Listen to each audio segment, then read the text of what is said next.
Di dapur yang senyap, di selokan yang lembab, atau di gudang berdebu, ada makhluk kecil yang sering membuat kita bergidik. Tubuhnya pipih, antenanya panjang, kakinya berlari cepat seakan tahu ia tak diinginkan. Dialah kecoa, serangga yang hampir selalu kita anggap kotor, menjijikan, bahkan menakutkan. Namun, bila kita menyingkap lapisan jijik itu, terbentang kisah yang mengejutkan. Kisah tentang penyintas purba yang sudah ada ratusan juta tahun sebelum manusia, yang pernah hidup di bawah bayang-bayang dinosaurus, melewati hantaman asteroid, dan selamat dari zaman es. Serangga kecil yang sering kita usir dengan jijik, ternyata diam-diam menjadi salah satu pekerja senyap yang menjaga bumi tetap seimbang. Dalam dunia sains, kecoa masuk ke dalam ordo yang disebut Blatodea. Kalau kita dengar namanya, mungkin terasa asing, tapi sebenarnya mereka masih satu keluarga besar dengan rayap, serangga yang sering kita kenal sebagai pemakan kayu. Jadi, kecoa bukan makhluk aneh yang berdiri sendiri, melainkan bagian dari kelompok serangga pengurai yang justru punya peran penting menjaga keseimbangan alam. Dari ribuan spesies kecoa, hanya segelintir yang sering kita temui. Periplaneta americana atau kecoa Amerika yang tubuhnya besar dan coklat gelap biasanya kita lihat di selokan atau dapur. Lalu ada Blatella germanica atau kecoa Jerman. Ukurannya lebih kecil tapi jauh lebih bandel. Sering muncul di apartemen, restoran, atau dapur rumah kita. Tapi sebenarnya, lebih dari 4.600 spesies kecoa di bumi, hanya sekitar 30 yang dekat dengan manusia. Sisanya justru hidup di hutan tropis, padang rumput, bahkan gua. Dan di tempat-tempat itulah, mereka bekerja dalam diam, mendaur ulang sisa-sisa organik agar alam tetap berjalan sebagaimana mestinya.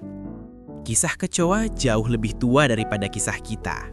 Fosil menunjukkan mereka sudah ada sejak 300 juta tahun lalu, bahkan sebelum dinosaurus pertama muncul. Ketika asteroid raksasa menghantam bumi 66 juta tahun silam, menutup langit dengan debu dan memusnahkan para dinosaurus, kecoa justru bertahan. Mereka selamat bukan karena tubuh besar atau senjata alami, melainkan karena kesederhanaan. Tubuh pipih membuat mereka bisa bersembunyi di celah kecil. Sistem pernafasan lewat spirakel memungkinkan mereka tetap hidup meski tanpa kepala beberapa hari, dan kemampuan menahan lapar berminggu-minggu menjadikan mereka penyintas sejati. Sementara makhluk perkasa lenyap, kecoa tetap hidup, seakan bumi memang merancang mereka untuk abadi. Meski citra mereka kotor, di alam liar kecoa justru bekerja sebagai pengurai. Mereka melahap daun kering, kayu lapuk, bangkai, hingga kotoran. Mengubah semua itu menjadi nutrisi baru bagi tanah. Tanpa mereka, hutan bisa terkubur oleh sisa-sisa organik yang membusuk. Dalam buku Cockroaches, Ecology, Behavior, and Natural History, Bell, Roth, dan Nalepa menulis bahwa kecoa adalah salah satu pengurai paling efisien di ekosistem tropis. Lebih jauh lagi, mereka juga menjadi santapan penting bagi burung, kadal, katak, hingga mamalia kecil. Seekor kecoa yang kita injak dengan jijik, di luar sana justru menjadi penghubung energi yang menjaga jaring kehidupan tetap utuh. Namun sayangnya, manusia hanya mengenal segelintir spesies penghuni kota. Periplaneta americana di selokan, Blatella germanica di dapur, atau kecoa gudang yang mencemari makanan. Dari sinilah reputasi buruk menempel pada seluruh keluarga kecoa. Mereka memang bisa membawa kuman dan membuat kita resah. Tetapi ribuan spesies lain yang hidup jauh dari rumah kita justru sibuk menjalankan peran besar yang jarang kita akui. Kita hanya melihat wajah gelapnya, tanpa menyadari cahaya perannya. Tubuh kecoa menyimpan rahasia yang mengejutkan. Di dalamnya, hidup bakteri baik bernama Blattabacterium yang membantu mereka mengolah makanan busuk menjadi nutrisi penting. Kemampuan ini membuat kecoa bisa hidup hampir di semua habitat di bumi. Penelitian pada tahun 2009 menemukan bahwa kecoa menghasilkan senyawa alami yang mampu melawan bakteri berbahaya seperti E. coli. Dari makhluk yang dianggap hama, tersimpan potensi penyembuh masa depan.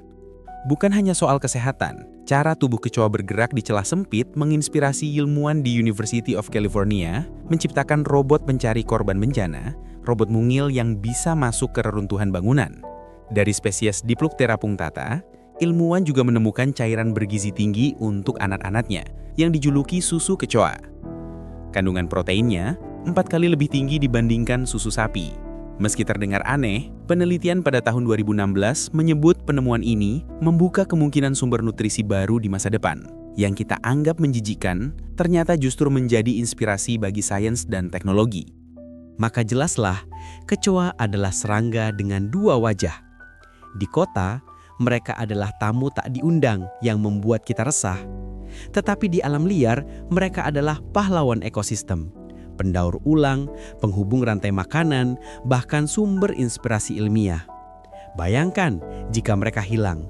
Hutan tertimbun sampah organik, tanah kehilangan kesuburannya, dan banyak hewan kehilangan sumber makanan. Dunia tanpa kecoa adalah dunia yang pincang. Kecoa mengajarkan ironi yang tajam.